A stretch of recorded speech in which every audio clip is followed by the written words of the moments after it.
Market चल रहा था।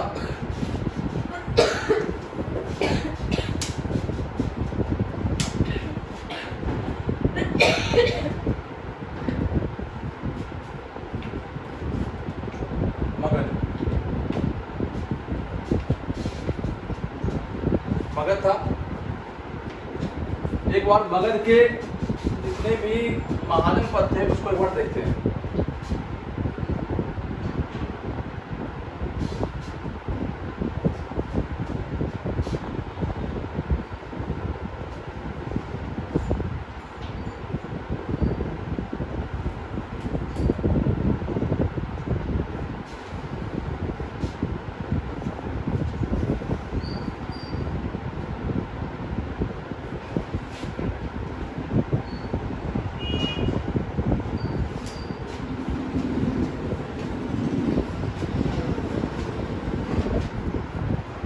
मगध के जनपदों में हम देखते हैं कि 16 महाजनपद भारतीय इतिहास में प्राचीन काल दौरान आया था। महाजनपद के अंतर्गत हम देखते हैं कि सबसे बड़े महाजनपद में मगध जो था बहुत ही ज़्यादा शक्तिशाली था। 16 महाजनपदों में हम देखते हैं कि कुछ महाजनपद तो आपके इंडिया से बाहर थे, जो अभी वर्तमान में जो इंडिया है उससे बाहर थे, और कुछ आपके इंडिया के अंदर थे। मतलब ऑलमोस्ट तो इंडिया के अंदर थे, बाद बाकी सब बाहर थे।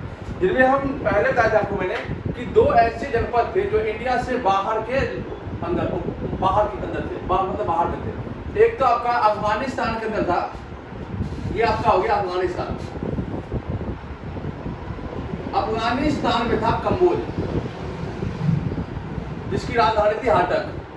यहाँ था आपका गंधार, पाकिस्तान है, जिसकी राजधानी थी तक्षशिला।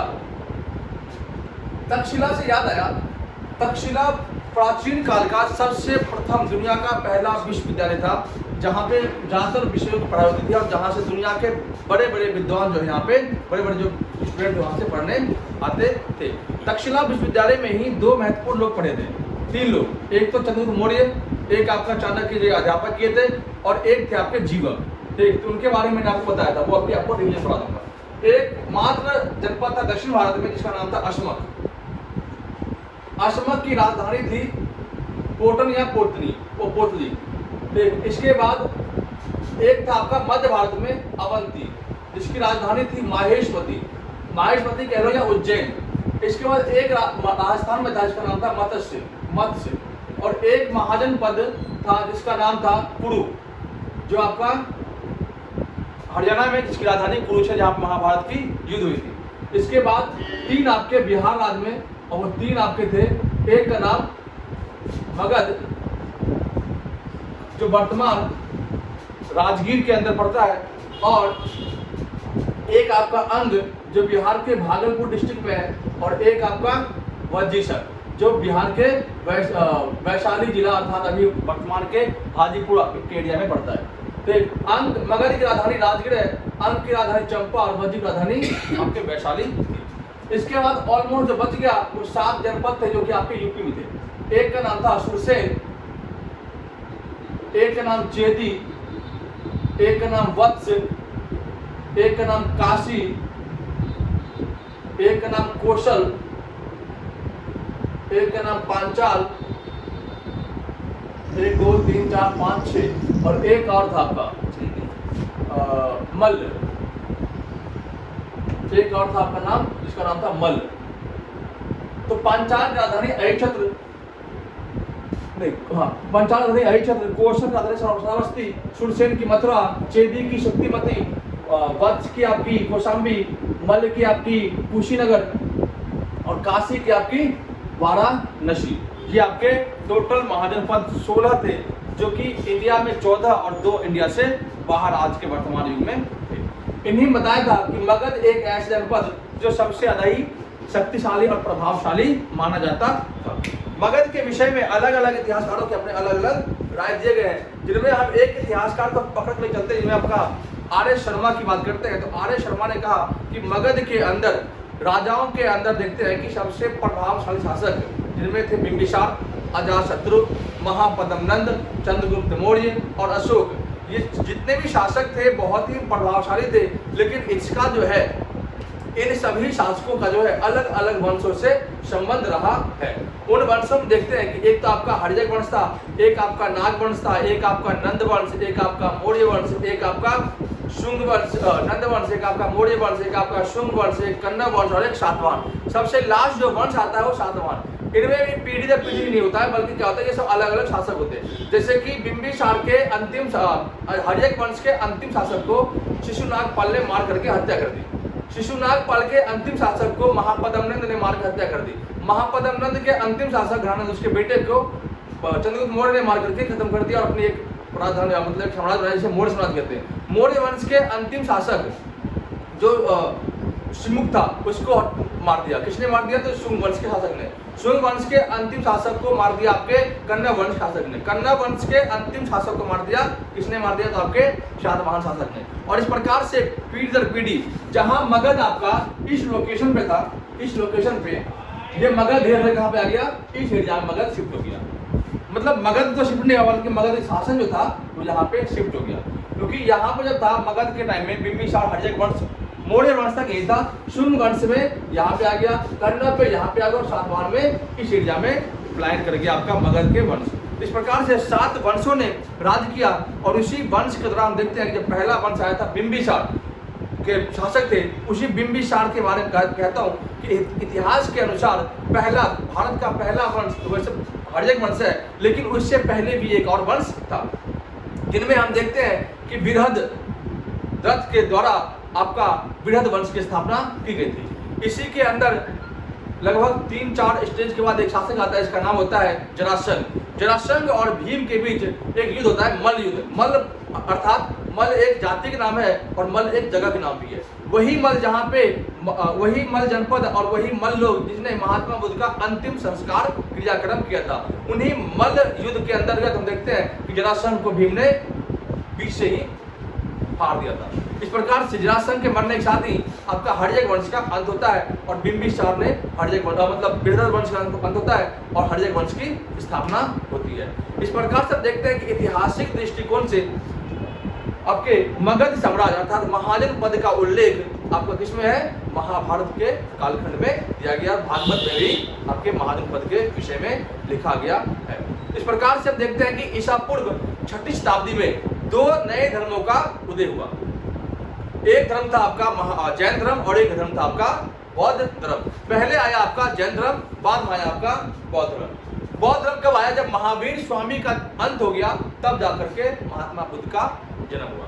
महावीर स्वामी और महात्मा बुद्ध ये दोनों ही समकालीन थे। किसके? बिंबिसार नामक शासक के टाइम में इनका मतलब जो है शासन का मतलब उनका जो है उपदेश चल रहा था। तो कई बार क्वेश्चन आता है कि महात्मा बुद्ध और महावीर जैन वो किस वंश के टाइम में आए थे और किस शासन के समकालीन थे? तो महावीर स्वामी और महात्मा बुद्ध ये दोनों ही आपके बिंबिसार के समय में आए थे। तो आप चलते हैं महावीर स्वामी के विषय में, तो उसको हम देखते हैं एक बार।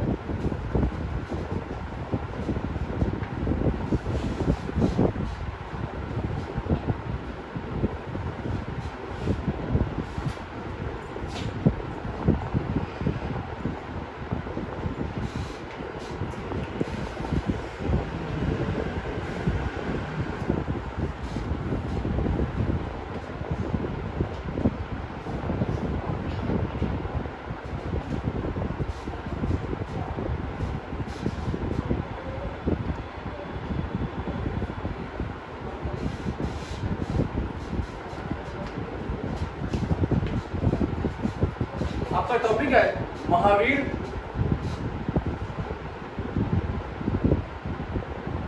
स्वामी या हम कहते हैं जैन धर्म वाले।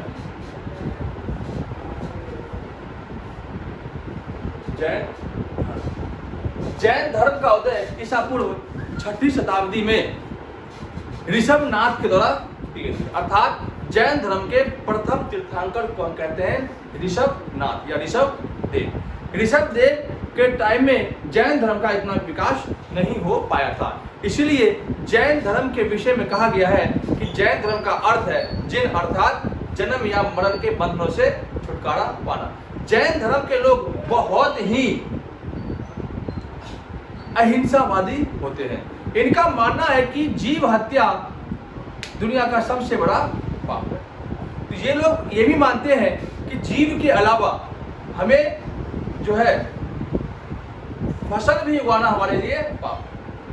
उनका जैन धर्म के लोग का मानना होता है कि अगर हमने फसल उगाया तो फसल के अंदर जितने भी जीव पलते हैं वो जीव भी साथ में मर जाएंगे। तो दुनिया के अंदर आज भी कहीं ना कहीं इंसानियत जिंदा है, जिस कारण से हम देखते हैं कि दुनिया आज चल रही है।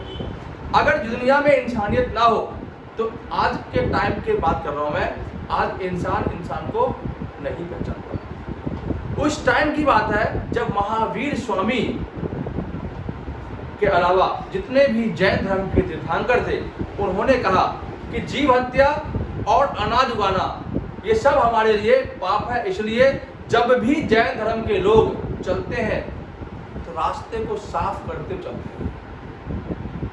जैन धर्म में सहनशील की भावना बहुत है, इसलिए दुनिया के बहुत बड़े बड़े लोगों ने जैन धर्म को अपनाया।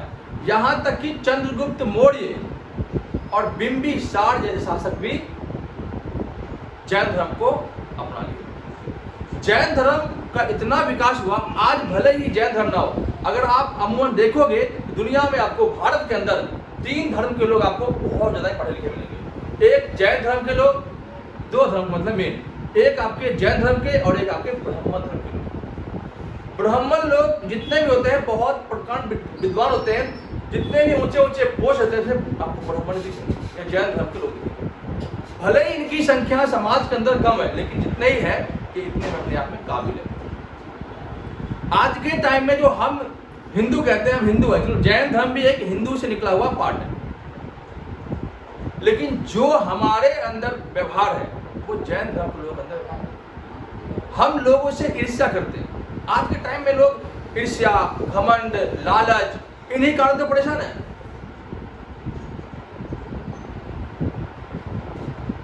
इन्हीं कारण से लोग परेशान है, क्योंकि लोग को लगता है कि ये मेरा है, ये मेरा है, वो अपना है, वो अपना है, कोई किसी का नहीं है। लेकिन जैन धर्म मानता है कि जब तक हम पृथ्वी पर है तब तक पूरी दुनिया हमारा है, वरना हमारे लिए कोई नहीं। क्योंकि मरने के बाद एक बहुत ही कड़वी सच होती है, जो सच्चाई है, कड़वी सच्चाई, वो बताता हूं आपको मैं, कि दुनिया में आपके माँ बाप भी आपके नहीं है। जिस दिन आप मर जाओगे ना, उस दिन आपको मुश्किल से 1 महीने के लिए याद करेगा क्या जाएगा, इसके अलावा आपको सब भूल जाएंगे। जब तक आप हो पृथ्वी पर तब आपका ही अपना है, आपका ही सब कुछ। लेकिन जब इस दुनिया से आप चले जाओगे ना, तो एक दिन भी आपको रखने के लिए कोई तैयार नहीं होता। और आपके सामने रात के टाइम बोल दो बैठने के लिए, वो भी आप सामने कोई बैठ नहीं पाए। क्यों? डर। अरे तुम जिंदा इंसान से डर नहीं पाए, तुम मुर्दे से क्या डर रहे हो? मुर्दे में रखा ही क्या है? जब हमारे शरीर में प्राण था तब तो हमें पूछा नहीं, तो मुर्दे में क्या पूछोगे? इसलिए उठा के लेके डाल देते हैं शमशान घाट में। धूम होता है एक, कहते नहीं, देखो सोचने वाले लोग बहुत सोचते हैं, कहते हैं कि जब कोई मरता है कहता है कि भगवान इन्हें आप क्यों ले गए, मुझे ले चलते इनके बदले। भगवान जिस दिन ऐसा करने लगे ना कि जो मरा उसको जिंदा करके और जो बोला मुझे ले चलो उसको ले गया ना, तो इंसान ये बोलना बंद कर देगा। क्योंकि इंसान को ये पता है, इंसान इतना धूर्त इंसान कोई नहीं है, धूर्त कोई नहीं होता, अगर जानवर भी समझता है, लेकिन इंसान सोचता है कि बोलना क्या है, जवान तो है बोल दो, भगवान को उठा ले जाएंगे हमें। और जिस दिन बोल दिया ना साहब भगवान ने कर दिया, उस दिन एक भी इंसान नहीं बोलेगा मुझे ले चलो। ये कड़वी एक सच्चाई है, ये जीवन का एक रहस्य है जो बौद्ध और जैन धर्म में सिखाता है। तो बौद्ध और जैन धर्म के अनुसार हमें कुछ अच्छी और शिक्षाएं आज वर्ल्ड के एशिया के अंदर जाओगे तो जापान, चाइना, थाईलैंड, जितने भी बड़े डेवलप कंट्री है आपके साउथ एशिया में, ठीक, उन सभी कंट्री के अंदर आप देखोगे ज़्यादातर मोस्टली बुद्धिज्म पाया जाएगा। लेकिन एक हमारा इंडिया है जहाँ पे हम अपने धर्म को ही भूल गए। हम वेस्टर्न कल्चर को अपनाते जा रहे हैं, अपनाते जा रहे हैं, अपनाते जा रहे हैं। हम सोचते हैं हमारे इतना ऊपर कोई है ही नहीं। हम तो सोचे हम अंतरिक्ष से ऊपर चले गए, लेकिन अगर सच्चाई देखे तो हम एक गटर के अंदर है, हमारे पास कुछ नहीं है, ना हमारे पास हमारा खुद का बुद्धि है, ना हमारे पास हमारा खुद का हवा है, ना पानी है, ना भोजन है। इसलिए घमंड करने वाले जरा ये सोच लो कि एक दिन हाय पैसा हाय ये मेरा करते रह जाओगे, सब यही धड़ाका धड़ा रह जाएगा और एक दिन तुम टक से चले जाओगे। ये नहीं कहोगे कि मैं मौत को छू के टक से बाहर आ गया, ऐसा नहीं होगा, सीधे प्लान करोगे यहाँ से। क्या भाई? तो महावीर जैन धर्म में हम ऋषभ देव को पढ़ते हैं तो ऋषभ देव से इतना आपका क्वेश्चन नहीं आता, क्योंकि आपके एग्जाम के लिए मोस्टली ये होता है कि जैन धर्म की स्थापना किसने की। तो ज्यादातर लोगों के दिमाग में ये आता है कि जैन धर्म के संस्थापक महावीर स्वामी थे, लेकिन नहीं, ये बिल्कुल रॉन्ग है। क्योंकि महावीर स्वामी जो थे ये जैन धर्म के 25वें तीर्थंकर थे, 24वें तीर्थंकर थे, क्योंकि इसके बाद कोई तीर्थंकर आया नहीं और इससे पहले 23 तीर्थंकर और रह चुके थे। तो कैसे कह सकते हो कि जैन धर्म के संस्थापक महावीर स्वामी थे? नहीं ना। तो जैन धर्म के संस्थापक थे आपके ऋषभनाथ। देखो हिंदी में दिक्कत होगा था, ऋषभ देव या ऋषभ देव जो थे ये आपके जैन धर्म के प्रथम तीर्थंकर थे, जिन्होंने जैन धर्म की स्थापना की। और जैन धर्म के 3 तीर्थंकर के बारे में आपसे पूछा जाता है और तीनों के नाम आपको याद रखना है। पहले तीर्थंकर आपके थे ऋषभ देव। अगर दूसरे भी याद करते हो तो अजीकनाथ।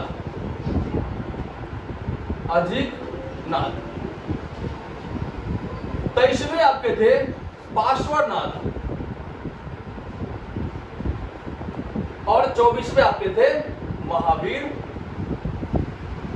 स्वामी। महावीर स्वामी जैन धर्म के वास्तविक संस्थापक माने जाते हैं। आपको क्वेश्चन में कंफ्यूजन होगा कि जैन धर्म के स्थापना किसने की? तो ऋषभ देव ने। लेकिन वहीं जैन धर्म के वास्तविक संस्थापक कौन थे? तो महावीर स्वामी।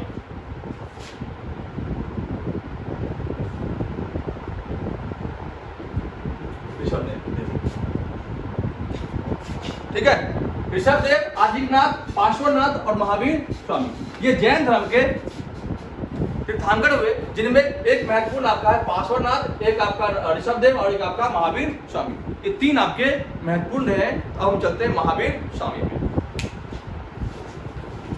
क्योंकि क्वेश्चन आपके महावीर स्वामी से ही।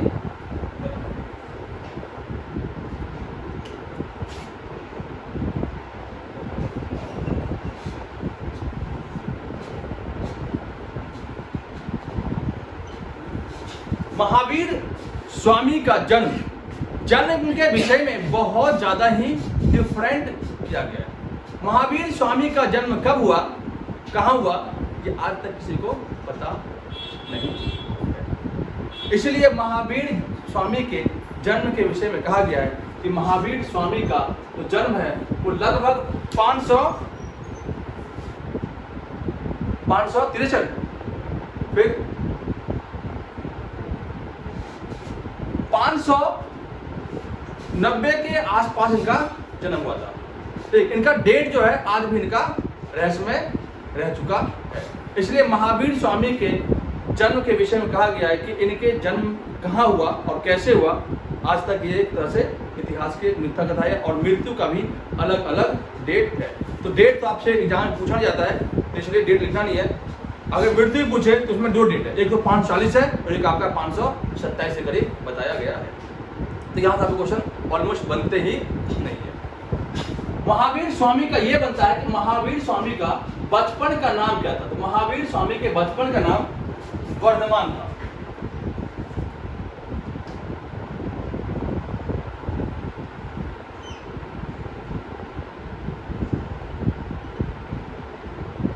महावीर स्वामी के बचपन का नाम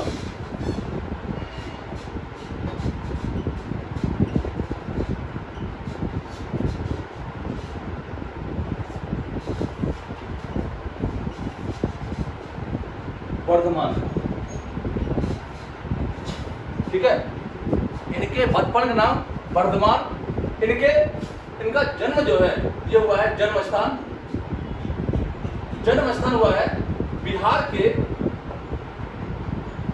कुंडल ग्राम में। कुंडल ग्राम में, ये कहाँ पे है? बिहार के वैशाली जिला में, वैशाली जिला। तो महावीर स्वामी का जन्म जो हुआ है वो आपका कुंडल ग्राम में हुआ है, और कुंडल ग्राम कहाँ है? बिहार के वैशाली जिला में कुंडल ग्राम पड़ता है।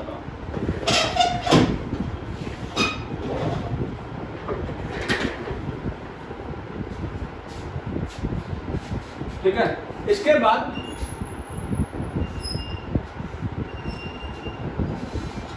महावीर स्वामी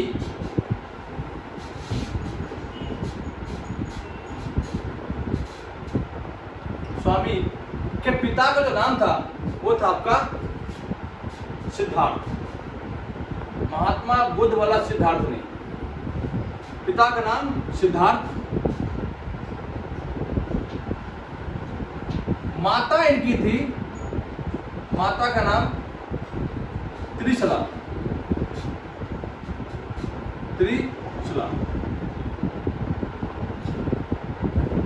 इसके बाद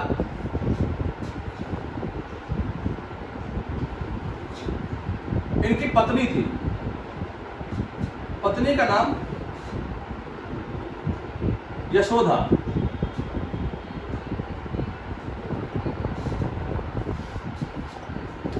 भाई का नाम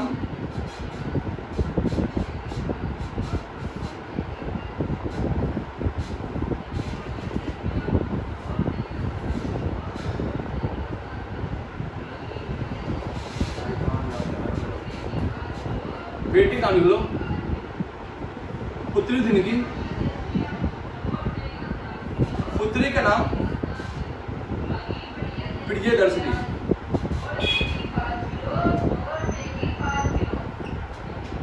और बेटी के मतलब पति का नाम, मतलब दामाद का नाम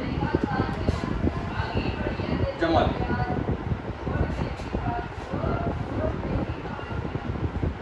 ये महात्मा बुद्ध की कुछ बेसिक चीजें हैं, वो देखो।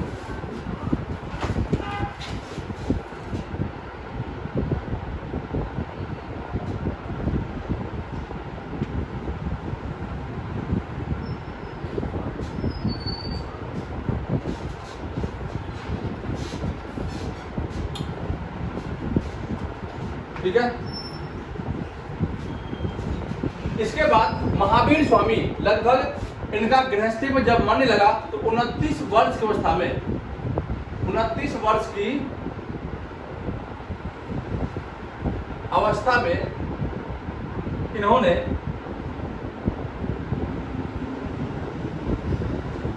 गृह का त्याग किया।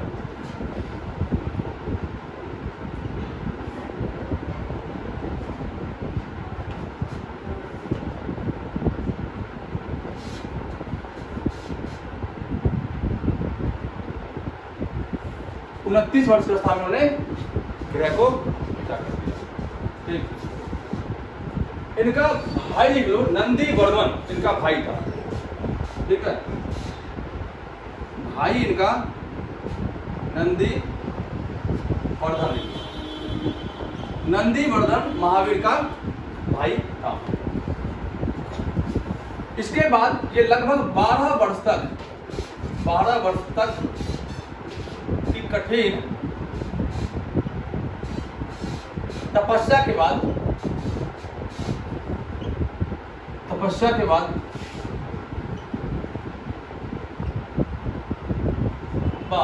इन्हें ज्ञान की प्राप्ति हुई।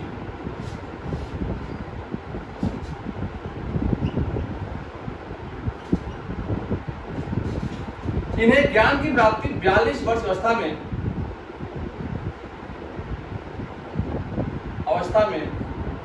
राजगृह के निकट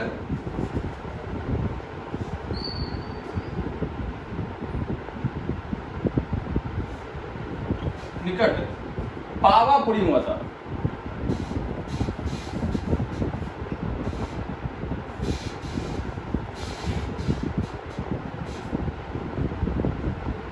अब ये राजगृह कहाँ पे है? तो आपके बिहार प्रांत में है।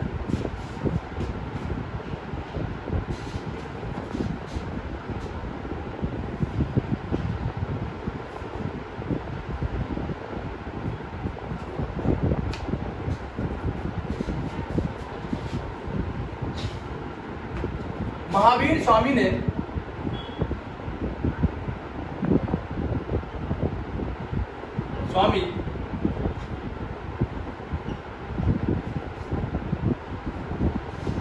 जैन धर्म के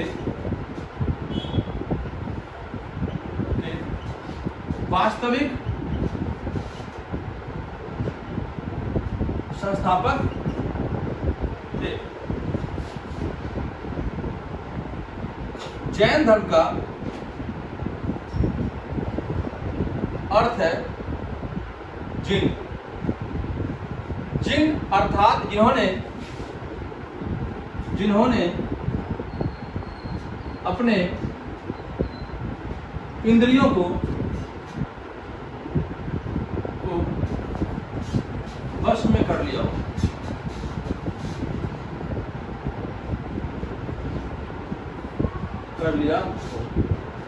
उसे कहते हैं जिन अर्थात जिन्होंने अपने इंद्रियों को वश में कर लिया हो, जिनमें आपके 5 इंद्रियां हैं, आंख, नाक, जीभ, त्वचा। आंख, नाक, कान, जीभ, त्वचा जो है आपके 5 इंद्रियां हैं। अगर आपने वश में कर लिया, वश करने का मतलब क्या? जब भी आपके सामने कोई बुरा चीज हो रहा हो तो उस बुरा चीज को देखने के बाद भी उसको अनदेखा ना करो। अगर बुराई आपको दिख रही है कहीं तो उस बुराई को देखो मत। दूसरी बात, बुरा अगर कोई बोल रहा है तो बुरा को सुनो मत। ठीक, तो इस प्रकार से कहा गया कि 5 इंद्रियों को जब आप किसी अपने वश में कर लेते हो कि आपके वश में है। कई बार आप क्या होता है कि आप कई बार रास्ते में चलते हो, आपको कुछ दिख गया लेकिन वो चीज आपके लिए फायदेमंद नहीं है, वो आपके लिए नुकसानी है। आपका दिमाग कहेगा मत देखो, उधर मत मुड़ो, लेकिन आपके जो आंख है ना वो बहुत कमीना चीज है। वो क्या नहीं देखो, देखना ही है, देखो, दिल से पूछा देख ले और देख लेंगे। जैसे देखा आपका आंख फूट जाएगा, अच्छा रहेगा। इसलिए आंख की बातों को, दिमाग की बातों को इसलिए कहते हैं कि इंसान वही सक्सेस करता है जो दिल की नहीं बल्कि दिमाग की सुनता है। जिस दिन आपने दिल की सुन ली ना, जिंदगी आपकी बर्बाद है। क्योंकि दिल तो वही बच्चा है, कहने का मतलब दिल तो वही बच्चा है, क्योंकि दिल तो बहुत कुछ कहता है करने के लिए। अगर दिमाग ना हो ना तो दिल तो लावारिस है। तो इसलिए कहते हैं अपने 5 इंद्रियों को अपने बस में करके रखो, जीवन में बहुत आगे तक जाओगे। जब भी आपको कुछ खाने का मन हो, आप में पैसा कम है लेकिन आपको वहां पे खाना नहीं है क्योंकि आपके बस में, अगर आपने खा लिया आपके जीव आपके बस में नहीं है। ऐसा समझ लेना नहीं बात।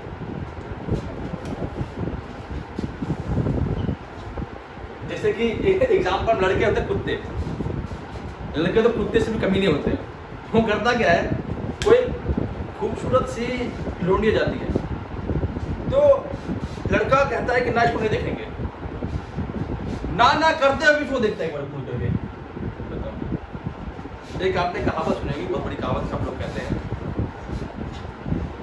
कि अगर लड़की खूबसूरत हो और स्कूटी पे आए तो प्यार हो जाता है, और अगर लड़की BMW कार पे हो और लड़की काली हो तो झक मार करके प्यार करना पड़ता है। ये जिंदगी की सच्चाई है। सच्चा प्यार तो नहीं, सच्चा प्यार तो गदाई करता है।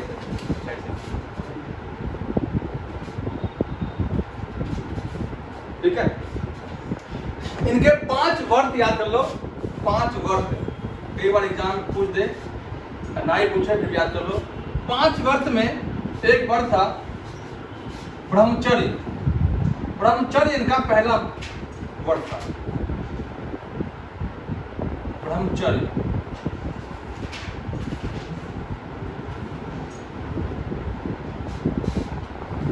ब्रह्मचर्य, गृह त्याग,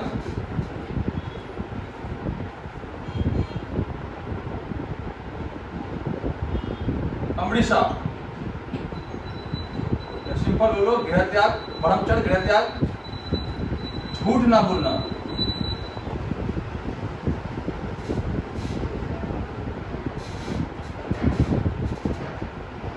चोरी ना करना,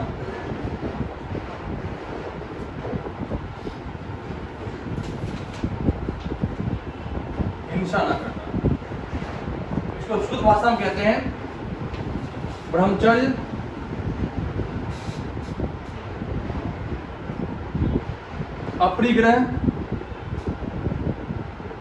अपरिग्रह, अमृषा, अचौर्य और अहिंसा। हिंसा ना करो। ये इसके 5 सिद्धांत थे जिसके आधार पर इन्होंने दुनिया को बदलने की कोशिश की। बाद में इन्हीं के बेटी का दामाद, मतलब बेटी का जो पति था जिसका नाम था जमाली, इनका प्रथम शिष्य बना। तो महावीर स्वामी का प्रथम शिष्य कौन बना? तो महावीर स्वामी का प्रथम शिष्य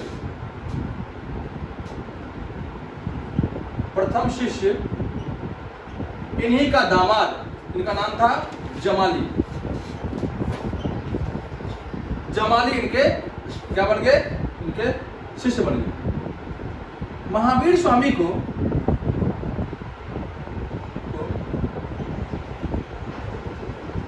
ऋजुपालिका नदी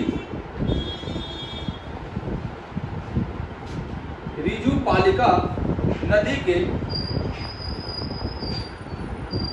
तट के पास साल के वृक्ष के नीचे ज्ञान की प्राप्ति।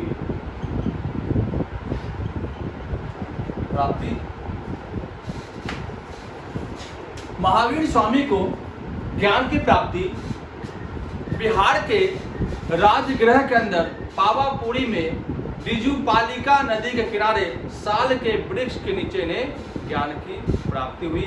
12 वर्ष के कठिन तपस्या के बाद जब इन्हें ज्ञान प्राप्त हुआ तो लोग उन्होंने उपदेश दिया। उन्होंने कहा कि हमें ब्रह्मचर्य का पालन करना चाहिए, हमें झूठ नहीं बोलना चाहिए, हमें गृह त्याग करना चाहिए, हमें चोरी नहीं करनी चाहिए और हमें हिंसा तो बिल्कुल ही नहीं करनी चाहिए। तो इन 5 चीजों पर बल देते हुए जब इन आगे बढ़े तो दुनिया में कहते हैं कि जब कोई अच्छा काम करो तो आपके अगेंस्ट भी लोग होते हैं। जब भी दुनिया में अगर मान लो कि अगर आप सक्सेस कर रहे हो तो आपके पीछे बहुत सारे लोग होंगे जो आपको गिराने की कोशिश करेंगे। अगर आपको पता चल जाए कि आपकी दुनिया में बुराई हो रही है, समझ लो आपकी वहां पे तरक्की हो रही है।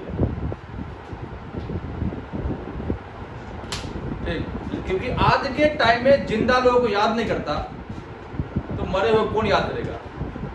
आप तो समझ लो जिंदा हो तभी तो आप याद हो, सबके यादों में हो। मर जाते तो किसी की यादों में नहीं होते। तो ऐसे ही बनो महावीर स्वामी की तरह। महावीर स्वामी को जब ज्ञान की प्राप्ति हुई तो महावीर स्वामी जी अपने उपदेश दिए और इनके उपदेश से इतना प्रभावित लोग हुए, इतने प्रभावित हुए कि जमाली इनका जो है इन्हीं का दामाद, इनका शिष्य बन गया। और ये भी कहता है इन्हीं के एक समय में एक शासक थे जिनका नाम था बिंबिसार। नाम था उनका बिंबिसार।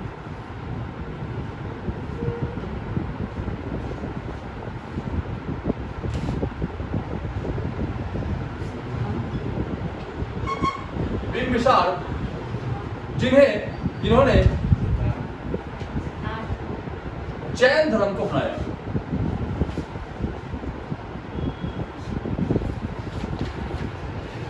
और एक शासक और महत्वपूर्ण था जिनका नाम था चंद्रगुप्त मौर्य। इन्होंने भी जैन धर्म को अपनाया।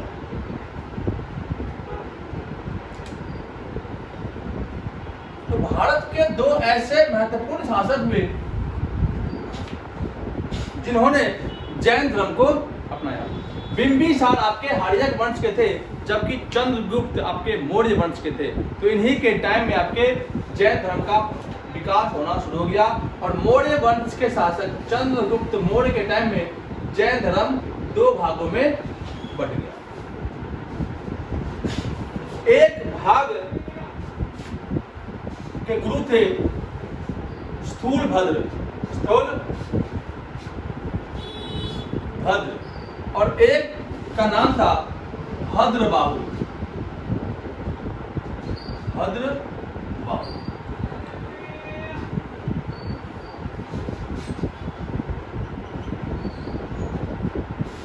स्थूल भद्र से आप ध्यान रखना कि स्थूल मतलब साफ सुथरे लोग। तो जो स्थूल होंगे अर्थात वे सफेद वस्त्र धारण करेंगे, अर्थात वो क्या कहलाएंगे? श्वेतांबर। ठीक है, स्थूल मतलब श्वेतांबर। और जो भद्दा दिखता है वो नंगा जब होगा तो भद्दा ही दिखेगा। तो कहावत है भद्र दिखने वाला भद्रबाहु गुरु थे, अर्थात भद्रबाहु किसके संस्थापक थे? तो आपके दिगंबर थे। तो हुआ क्या कि जब चंद्रगुप्त मौर्य अपने गुरु भद्रबाहु के साथ, इसमें चंद्रगुप्त के गुरु कौन थे? आपके भद्रबाहु। तो भद्रबाहु के साथ जब कर्नाटक के श्रवणबेलगोला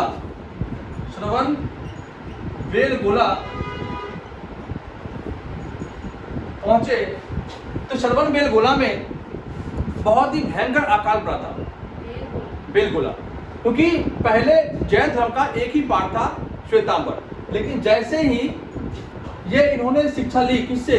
भद्रबाहु से। तो भद्रबाहु और चंद्रगुप्त मौर्य ये दोनों गए आपके श्रवणबेलगोला कहा दक्षिण भारत में जैन धर्म का प्रचार प्रसार करने के लिए। लेकिन वहां पे इतना अकाल पड़ा कि वस्त्र मिलने तक के भी अकाल पड़ गए। तो जैन धर्म के शासक, जैन धर्म के संस्थापक जो चंद्रगुप्त मौर्य के शिष्य गुरु थे भद्रबाहु, उन्होंने कहा ये सब दिखावा है, मोह माया है। उन्होंने क्या किया? वस्त्र को त्याग दिया। जब वस्त्र है ही नहीं तो पहनना क्या? तो जब यहाँ से वो दोबारा, कहाँ से? भद्रबाहु जब गए यहाँ से दोबारा आपके मगध में, तो मगध में जैसे गए तो स्थूलभद्र का बहिष्कार किया, कहा कि हमारे जैन धर्म में ऐसे नहीं चलेगा। तो कहा कि कोई दिक्कत नहीं, मैं अलग से ही जैन धर्म को मानूंगा और नग्न रहूंगा। अर्थात उन्होंने दिगंबर को फॉलो किया और इन्होंने श्वेतांबर को फॉलो किया। श्वेतांबर का अर्थ है सफेद वस्त्र धारण करने वाला और दिगंबर का अर्थ है बिना वस्त्र के, अर्थात आकाश को ही अपना वस्त्र मानने वाला, अर्थात दिगंबर अर्थात नग्न रहने वाले फकीर, अर्थात जैन धर्म के शासक। जैन धर्म की पहली जैन संगति चंद्रगुप्त मौर्य के टाइम में हुआ था। दो ही जैन संगति हुई है, जिनमें आपके एक ही याद करना है चंद्रगुप्त मौर्य के टाइम में। और किसने की? तो आपके चंद्रगुप्त मौर्य शासक था और ये कहाँ हुआ था? तो राजगृह में हुआ था। राजगृह में आपके जैन धर्म का पहला सम्मेलन आयोजित हुआ था। सम्मेलन, ठीक है। तो जैन धर्म का दो सम्मेलन हुआ है, इनमें एक सम्मेलन आपको याद करना है चंद्रगुप्त मौर्य के टाइम में हुआ था, क्योंकि चंद्रगुप्त मौर्य बहुत ही प्रभावशाली व्यक्ति थे जिन्होंने जैन धर्म अपनाया। पर जैन धर्म के अंतर्गत उन्होंने व्रत रखा और व्रत रखने के बाद उनकी मौत हो गई आपका श्रवणबेलगोला।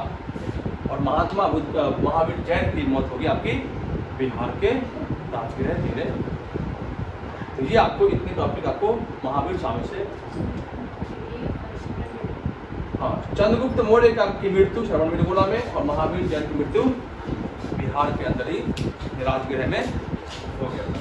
इस प्रकार से महावीर स्वामी जो भी क्वेश्चन आपके एग्जाम पूछे जाते हैं वो इतने ही है और ये आपके लिए बहुत ही महत्वपूर्ण रखते हैं अगर आप इनको ढंग से पढ़ते हो। अगला टॉपिक आपका महात्मा बुद्ध है। इसके बाद हम चलेंगे अजात शत्रु के बारे में, फिर उदयीन के बारे में, फिर आपका नाग दशक के बारे में, फिर नागपाल, फिर आपके कालाशोक, फिर आपके महापदंडन, फिर नंदी और घनानंद, फिर तनुज मौर्य, फिर अशोक, चलते रहेंगे। ठीक।